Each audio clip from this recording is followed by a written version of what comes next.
से सभी लोग बहुत अच्छे से परिचित हैं।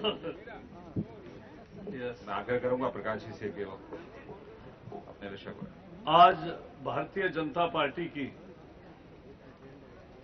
एक ऐतिहासिक पृष्ठभूमि में राष्ट्रीय कार्यकारिणी की बैठक शुरू हुई। दीप प्रज्वलन हमारे सबसे वरिष्ठतम नेता लाल कृष्ण आडवाणी जी ने दीप प्रज्वलन करके प्रारंभ किया।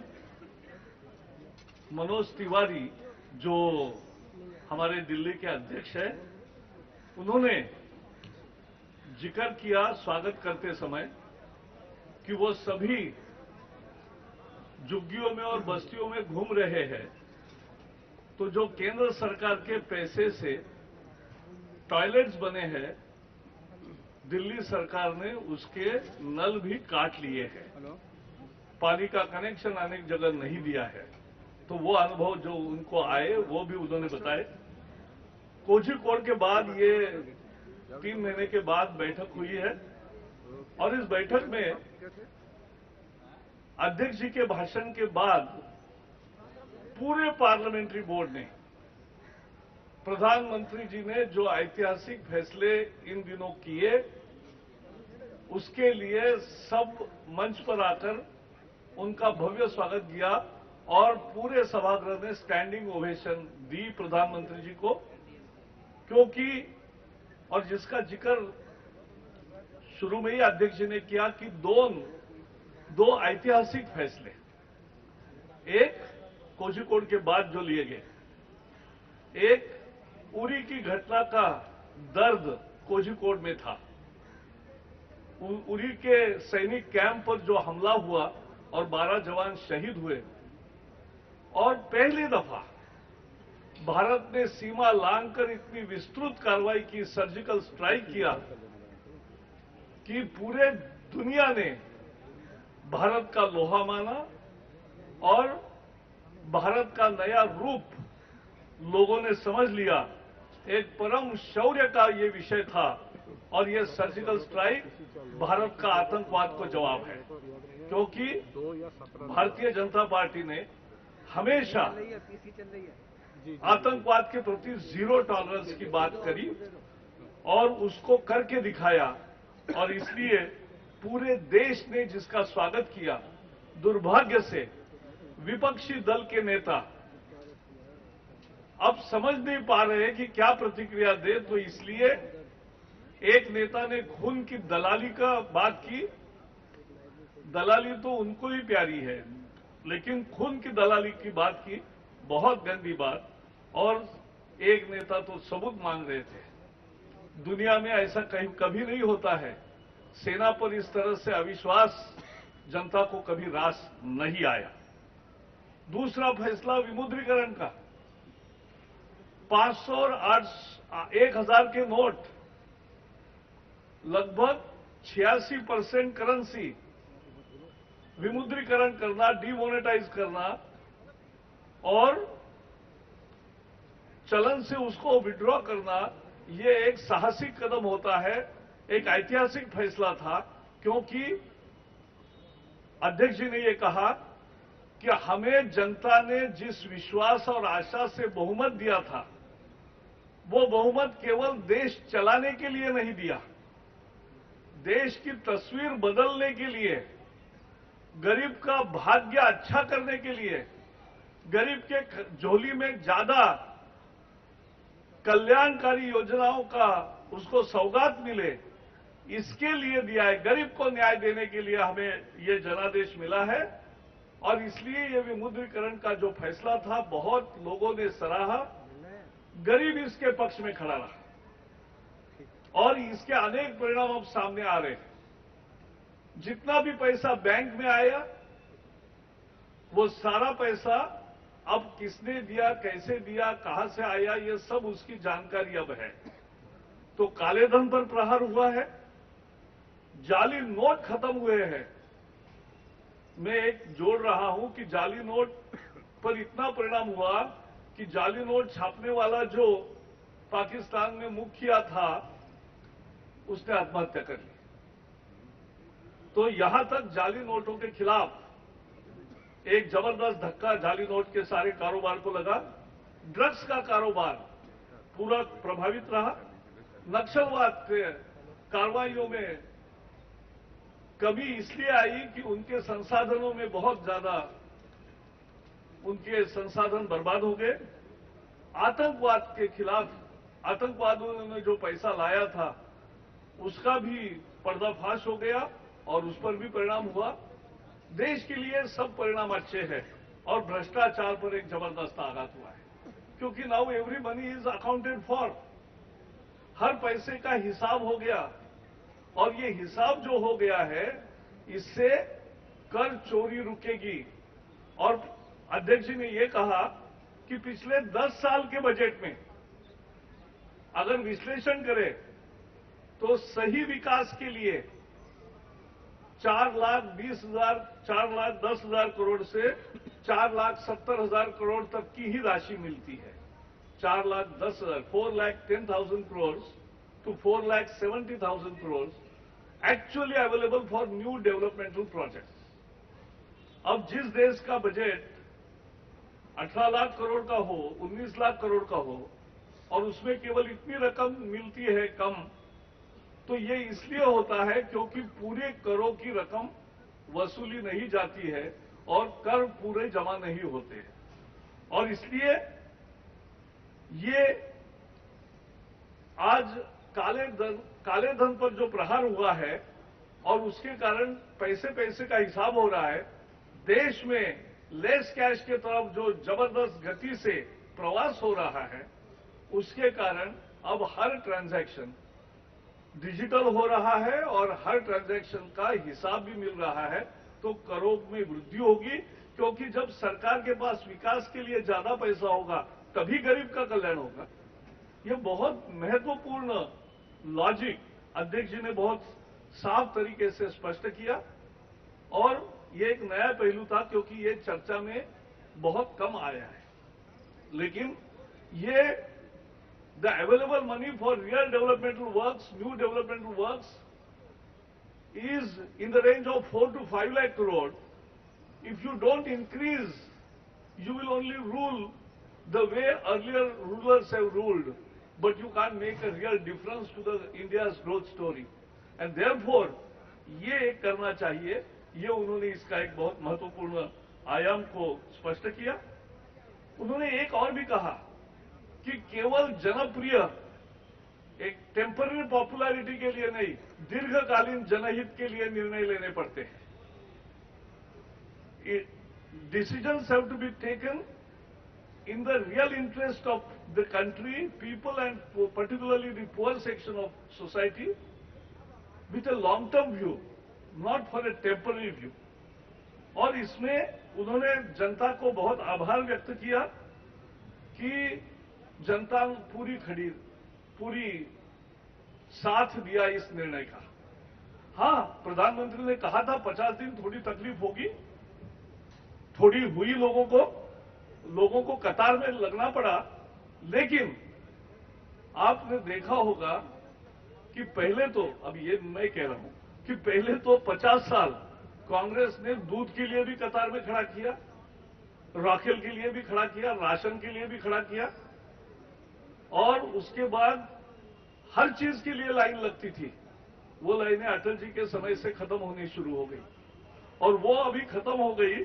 एक बार 50 दिन 60 दिन का ये लोगों ने थोड़ा झेला, लेकिन आपने देखा अब लगभग कतारें खत्म के है और लोगों ने जो ये दिया, यानी एक टीवी के लोग जहां गए, एक आदमी को फेंट आया, तो फेंट आया था तो तुरंत उनकी प्रतिक्रिया पूछी कि फिर जब होश आया कि क्या हुआ, आपको क्या तकलीफ हुआ? नहीं, बोले मुझे डायबिटीज था, मैं शक्कर लेना भूल गया, या मोदी जी ने अच्छा ही किया है, हमें कोई तकलीफ नहीं। लोग बोल रहे। तो ये जो है, ये एक लोगों का जबरदस्त समर्थन रहा, क्योंकि लोग समझ गए in our country robust common sense is always more effective. और इसमें सबसे एक्सपोज हो गए विपक्षी दल। पहले मोदी सरकार को पूछते थे कि आप काले धन के खिलाफ वादा करके आए हो, काले धन के खिलाफ आपने क्या किया? और जब ये काम किया तो उन्होंने प्रश्न शुरू किया कि आपने क्यों किया? तो क्या किया से क्यों किया तक, ये जो विपक्षी दलों का कुतर्क था, इससे वो देश के सामने बेनकाब हो गए, क्योंकि it's not one of the decision. इसकी पूरी तैयारी पिछले 2.5 साल से चली। पहले ही 15 अगस्त के दिनों में जनधन की घोषणा की और रिकॉर्ड 25 महीने में 25 करोड़ से ज्यादा अकाउंट खोले गए। ये विश्व का एक कीर्तिमान हुआ। 109 करोड़ लोगों के मोबाइल है, लगभग उतने ही 109-10 करोड़ लोगों के ये आधार कार्ड है, 147 करोड़ सेविंग बैंक अकाउंट है। तो इस देश का डिजिटल वेयरविदाल, जो इस लेस कैश के तरफ जाने के लिए जो तैयारी चाहिए थी, वो तो पहले ही की थी। और ये विमुद्रीकरण का निर्णय बहुत निर्णयों के बाद हुआ है। इसका जिक्र अध्यक्ष जी ने किया कि उसमें एक के बाद एक एसआईटी पहले स्थापना हुई। सुप्रीम कोर्ट के आदेश का जो 3 साल कांग्रेस सरकार ने लटका के रखा था, एसआईटी हमने स्थापन की, जनधन अकाउंट खोले, आईडीएस की योजना घोषित की, बेनामी प्रॉपर्टी का बिल किया, ब्लैक मनी को और सख्ती से निपटने का काम किया।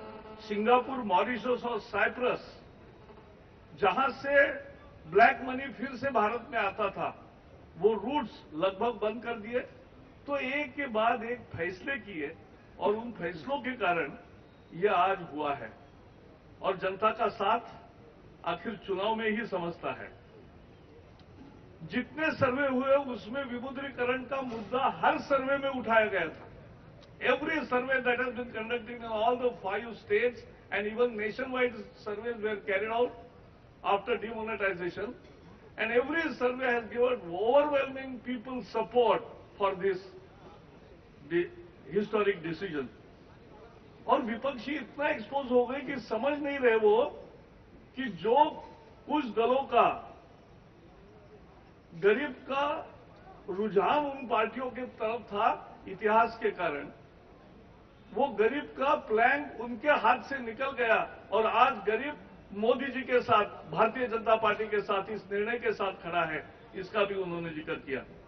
और ये दोनों जो निर्णय है, सर्जिकल स्ट्राइक और विमुद्रीकरण, इसका इतिहास में स्थान बनेगा, ये भी विश्वास उन्होंने व्यक्त किया।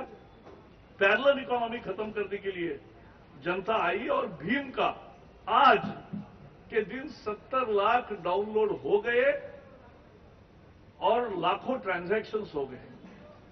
तो ये करोड़ों ट्रांजैक्शंस हो गए। तो ये एक जबरदस्त सफलता है, लोग स्वीकार कर रहे हैं। और जैसे आपको पता है, भीम इंग्लिश में भी है और हिंदी में भी उपलब्ध है, तो और भी भाषाओं में होगा। रुपे कार्ड का भी उन्होंने जिक्र किया और 40 करोड़ आधार कार्ड सीडिंग हुए हैं, ये भी बताया। और फिर एक जो चुनाव हुए उसी के दरमियान, जब ये विमुद्रीकरण के लिए लोग लाइन में खड़े थे, तब भी जो चुनाव हुए पश्चिम बंगाल और त्रिपुरा में, जहां कहीं हम चौथे नंबर पर भी नहीं रहते थे, दोनों जगह हम 2 नंबर पर आए। महाराष्ट्र, आसाम, चंडीगढ़, गुजरात, राजस्थान, यहां हमारा जबरदस्त विजय हुआ। कुल मिला के 10,000 सीटों पर चुनाव हुए, 8,000 सीटें भारतीय जनता पार्टी ने प्राप्त की। इतनी जबरदस्त सफलता इन दरमियान, जब 50 दिन का पेन था, तब भी मिला है। ये 50 दिन के चुनाव है और जिसका हमने जिक्र किया। और इसलिए उन्होंने कहा ये क्यों कर रहे हैं, क्योंकि पैसा जब बढ़ेगा विकास के लिए तो गरीब को शुद्ध पानी, शुद्ध खाना, आवास, रोजी रोटी, कपड़ा, मकान, चारों चीजें और स्वास्थ्य और शिक्षा, ये अगर सही मायने में देना है, 70 साल के भी बाद भी देश की यही हालत है कि यही प्राथमिकता हो गई है। और इसको अगर देना है तो उसके लिए ज्यादा पैसे सरकार के पास आने चाहिए, इसलिए कर चोरी रोकना है। और उन्होंने दूसरे भी निर्णयों का उल्लेख किया कि भाई दिव्यांगों के लिए जो बिल पास हुआ डिसेबिलिटी का, जो बहुत स्वागत योग्य था, फसल बीमा का जिस तरह से अमल हुआ, गरीब कल्याण योजना जिस तरह से आई है, उपग्रह जैसे भेजा है, और सेना के लिए हथियार खरीदी। 10-15 साल से हथियार खरीदी रुकी थी। इस सरकार ने निर्णय लेके गवर्नमेंट टू गवर्नमेंट सौदा करके ये निर्णय पारदर्शी तरीके से लिए और कोई कंट्रोवर्सी नहीं। तो ये एक जबरदस्त किया। हमारे राज्य सरकारों ने भी, जैसे मध्य प्रदेश ने नमामि नर्मदा चलाया, महाराष्ट्र ने समाधान शिविर चलाए, हरियाणा में उपाध्याय दीनदयाल जी के नाम से गृह योजना शुरू हुई, गुजरात में SC/ST कानून को और सख्त किया गया, अटल स्नेह योजना शुरू कर दी, राजस्थान में जमीन के विवादों के लिए ट्रिब्यूनल बनाया ताकि जल्दी फैसले हो, आसाम में काजीरंगा अभयारण्य को संरक्षित करने के लिए जो कदम उठाने चाहिए थे और अतिक्रमण को हटाना था वो भी किया, गोवा में डिजिटल रेवोल्यूशन फाइनल स्टेज में है कि अच्छी पूरा स्टेट लगभग डिजिटल हो जाएगा, और पंजाब में गरीबों के औषध के काम और शीतकालीन काम दूसरे अन्य राज्यों में भी हमारे जहां जहां भी सरकारें अच्छे काम किए। प्रधानमंत्री जी ने 50 दिन पूरे होने पर जो योजनाएं दी उसका भी जिक्र अध्यक्ष जी ने किया। सीनियर सिटीजन को 7.5 लाख रुपए के उसके यानी किसी भी दूसरी जगह उसकी राशि होगी वो अब इस अकाउंट में ट्रांसफर कर सकता है। उसको 8% की गारंटी दी है, यानी 5,000 रुपए मासिक आय उसको निश्चित मिलेगी ब्याज से। इसकी 10 साल की गारंटी इस प्रधानमंत्री जी ने दी है, तो इसका बहुत गौरवपूर्ण उन्होंने उल्लेख किया। किसान क्रॉप लोन में जो दुगुनी बढ़ोतरी की है नाबार्ड के 21,000 से 42,000 करोड़, और मध्यम वर्ग और निम्न मध्यम वर्गों के लिए हाउसिंग के लोन पर जो सब्सिडी दी है वो बेहतर काम करेगी, EMI कम होगा, और जनरल भी ब्याज कटौती 1% से अभी कम हुई है, तो इसका भी बहुत बड़ा लाभ व्यापारी, मध्यम उद्योग, लघु उद्योग और एक्सपोर्ट के लिए भी इसका अच्छा परिणाम होगा। अध्यक्ष जी ने एक और बातों का जिक्र किया कि संगठन भारतीय जनता पार्टी की ताकत है, संगठन ताकत है, और इस संगठन के कारण आज 11 करोड़ सदस्यों के साथ दुनिया की सबसे बड़ी पार्टी बनी है, और ये प्रयास विस्तार का लगातार हमारा चलता रहेगा।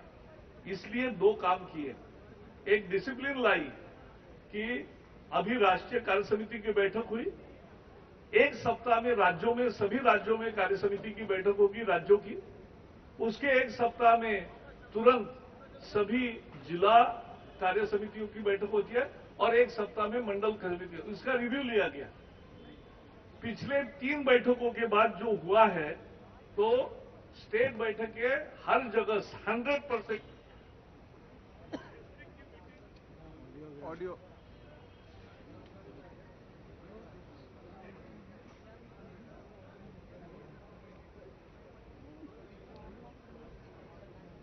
पावर बंद हो गई।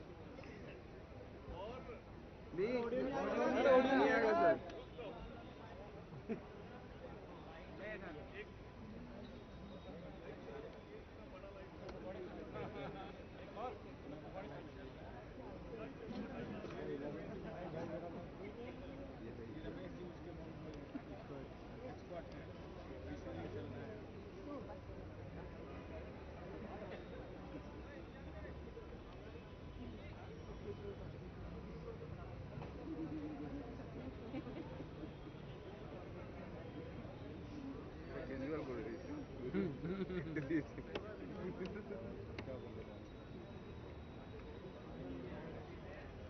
ऑडियो रुक गई।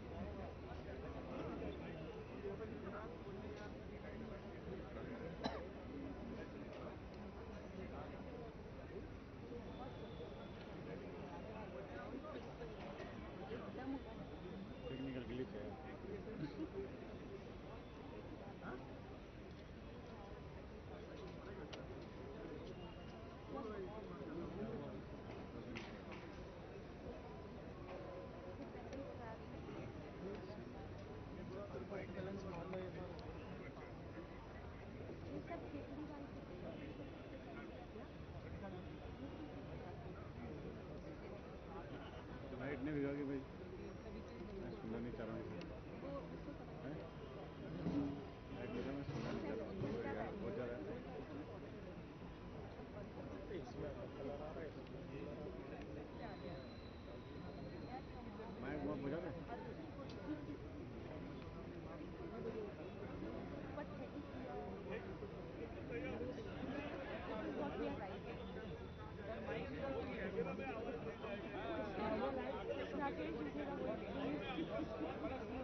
So all is well.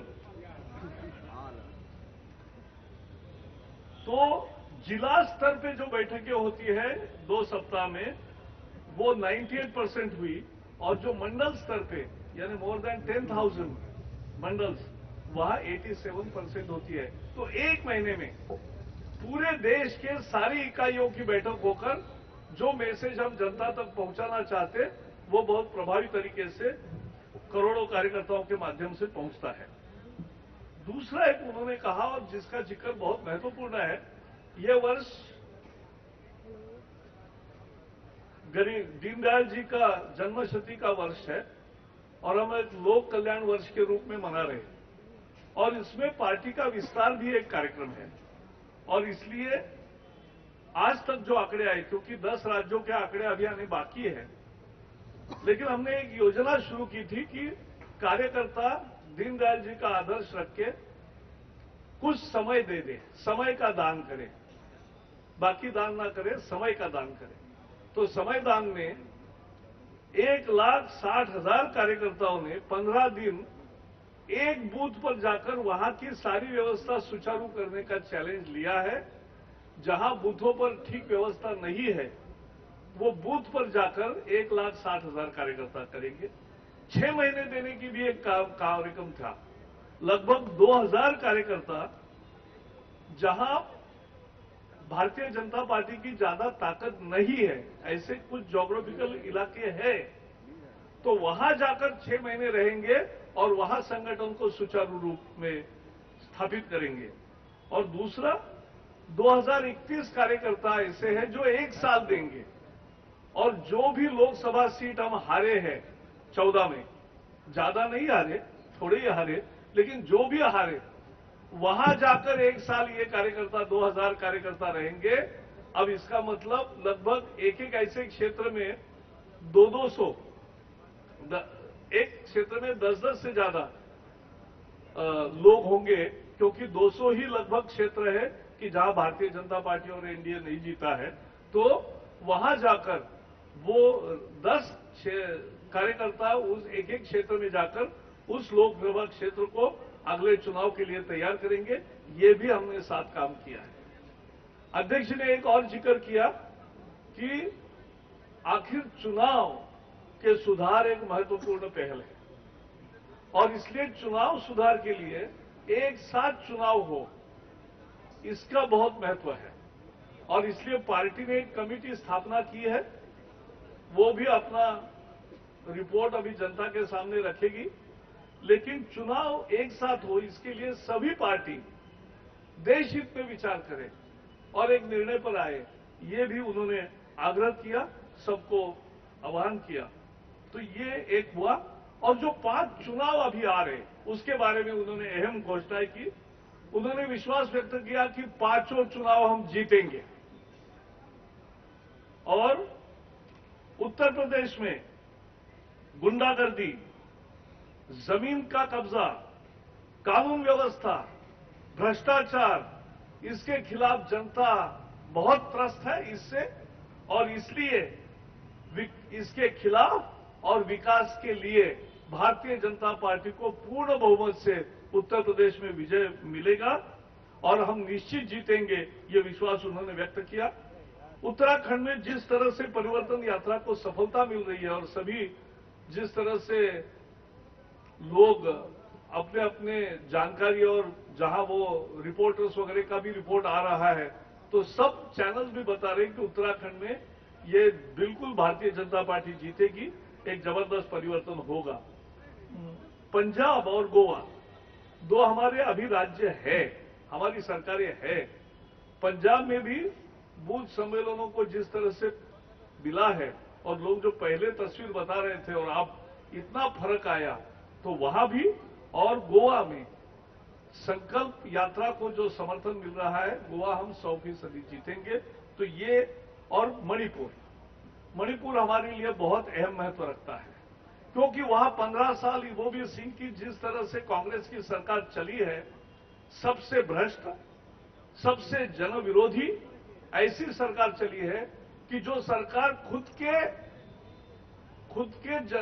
जनता को ही परेशान करने के लिए जो ब्लॉकेड करती है उसको भी प्रोत्साहन देते हैं। उसके खिलाफ केंद्र ने इतनी सारी सामग्री दी, इतनी सारी सेना और अर्धसैनिक बल दिए और सब दिया, लेकिन इबोबीर सिंह मुख्यमंत्री है कि जो करते ही नहीं उसके खिलाफ कोई कार्रवाई, और ब्लॉकेड के कारण आज जनता को परेशानी सहन करनी पड़ रही है। और इसलिए उन्होंने एक नया नारा दिया, ब्लॉकेड मुक्त, बंद मुक्त मणिपुर, ब्लॉकेड फ्री, बंद free, developed Manipur. That's the slogan on which will fight Manipur election. तो ये एक 5 राज्यों में विजय का विश्वास व्यक्त करते हुए अध्यक्ष जी ने भाषण किया। हाँ जी।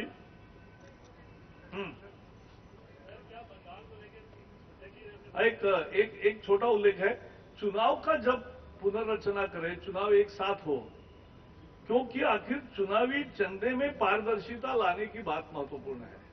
खर्चा भी चुनाव का कम हो, उसमें पारदर्शिता भी आए, और एक राजनीतिक स्थिरता का भी अनुभव लोग कर सकेंगे। हर साल राष्ट्रीय पार्टियां चुनाव के मोड में ही रहती है, उसको बदल सकते हैं, और उसके लिए भी एक कमेटी बनाई है कि चुनाव चंदे में कैसे पारदर्शिता लाई जाए। हाँ, वो देंगे आपको लिखित। जी, यस, कहिए मोहन जी।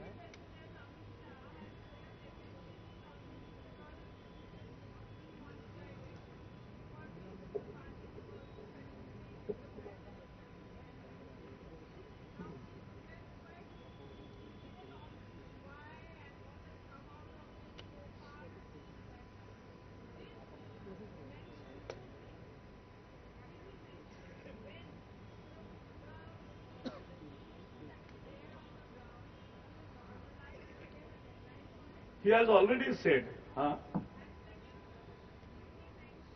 क्वेश्चन है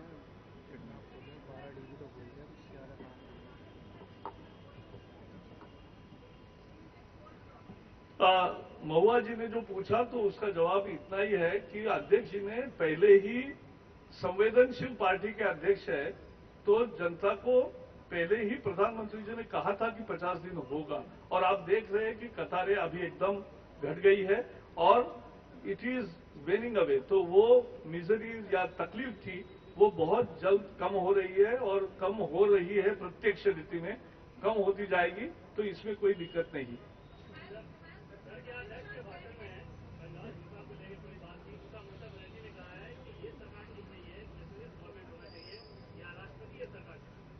नहीं, ऐसा है, आज ममता जी का और किसी नेता का उन्होंने उल्लेख नहीं किया, क्योंकि उनका भाषण बहुत उच्च स्तर का एक वैचारिक भाषण था। लेकिन इसका मैं आपको बता, नहीं, किसी का नाम नहीं लिया, जो उल्लेख किया वो बताया, नाम नहीं लिया। लेकिन मैं आपको उत्तर देता हूं, मुझे तो आश्चर्य होता है कि 14,000 करोड़ का स्कैम है, 14,000 करोड़ रुपए का गरीब जनता को लूटने का पॉन्जी स्कीम का स्कैम है। जनता को लूटने वाले के पक्ष में सत्ता खड़ी रहती है वहां की, और हम गरीब के पक्ष में खड़े हैं, यही लड़ाई है। हाँ, नहीं, बहुत देर के बाद नहीं, वो पहले से ही थे। आप आडवाणी जी अभी भी बैठे ही है, आडवाणी जी को, जी नहीं, वही तो आडवाणी जी के द्वारा ही द्वीप प्रज्वलन हुआ। जो सामने देख रहे हो, जो आपके फोटो में है, वो भी आप उल्टा पूछोगे तो क्या करेंगे? नहीं, पीछे नहीं, अरे 1 मिनट, कोई यानी आप तो कमाल करोगे, कोई जन सुविधा के लिए जाएगा तो उसके लिए भी कुछ बोलोगे क्या? ये कोई सवाल नहीं है। यस,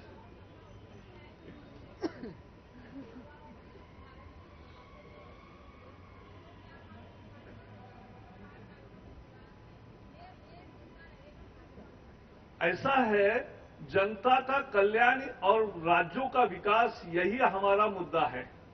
हर राज्य की जो पूरा कांग्रेस ने तहस नहस किया, जो 3 राज्य उनके पास थे, एक सपा के पास, 2 कांग्रेस के पास, और उसको ठीक करके उनका विकास के लाना, और जो हमारे पास राज्य है उसमें विकास की और गति बढ़ाना, यह हमारा काम है।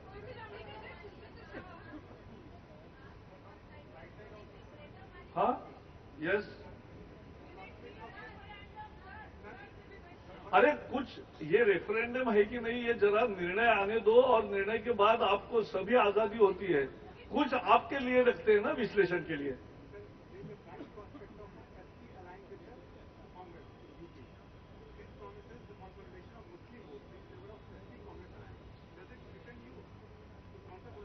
देखो, मैं आज अध्यक्ष जी की भाषण का मूल क्या उन्होंने बताया, क्योंकि आप वहां नहीं थे इसलिए मैंने बताया। आपको लिखित भाषण भी देंगे, तो बहुत सारी अलग प्रेस कॉन्फ्रेंस उसमें से हम नहीं करेंगे। लेकिन मैं कहना चाहता हूं, मैं अब प्रेस कॉन्फ्रेंस का पहला नियम है कि जो हुआ ही नहीं उस पर मैं क्या जवाब दूं। मारिया,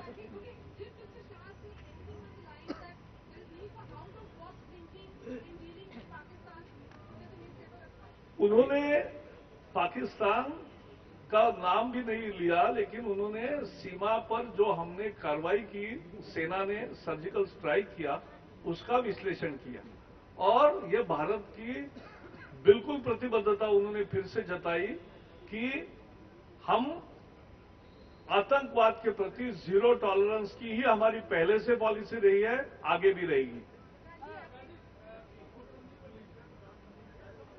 विमुद्रीकरण एक मिनट भाई, ये पहली प्रेस कॉन्फ्रेंस है, दो प्रेस कॉन्फ्रेंस है और और कल होनी है। वो उसका प्रस्ताव भी है और डिटेल दे रहे। अभी राजनीतिक प्रस्ताव भी बाकी है। ऐसा है, मुझे लगता है कि मैंने अध्यक्ष जी ने जो भाषण किया उसको आपके सामने रखा, उसके प्रमुख बिंदुओं को रखा। अभी दो प्रस्ताव होने हैं, एक राजनीतिक प्रस्ताव है और एक आर्थिक प्रस्ताव है। तो ये दोनों के माध्यम से विमुद्रीकरण का भी बहुत सारा आएगा, सर्जिकल स्ट्राइक और बाकी भी राजनीतिक मुद्दे हैं उस सबका आएगा। तो इंतजार कीजिए तब तक। कल 5 बजे भी यहीं पर एक जो फाइनल प्रेस कॉन्फ्रेंस होगी 5 बजे यहीं पर। Thank you. दिन में भी कल एक प्रेस कॉन्फ्रेंस होगी, लेकिन आपको भाषण भी मिलेगा और आपको ये भी मिलेगा, प्रस्ताव भी मिलेंगे। Last question. हाँ,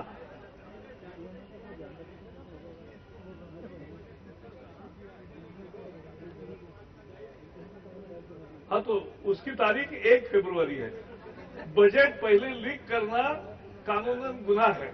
बहुत धन्यवाद सबके लिए।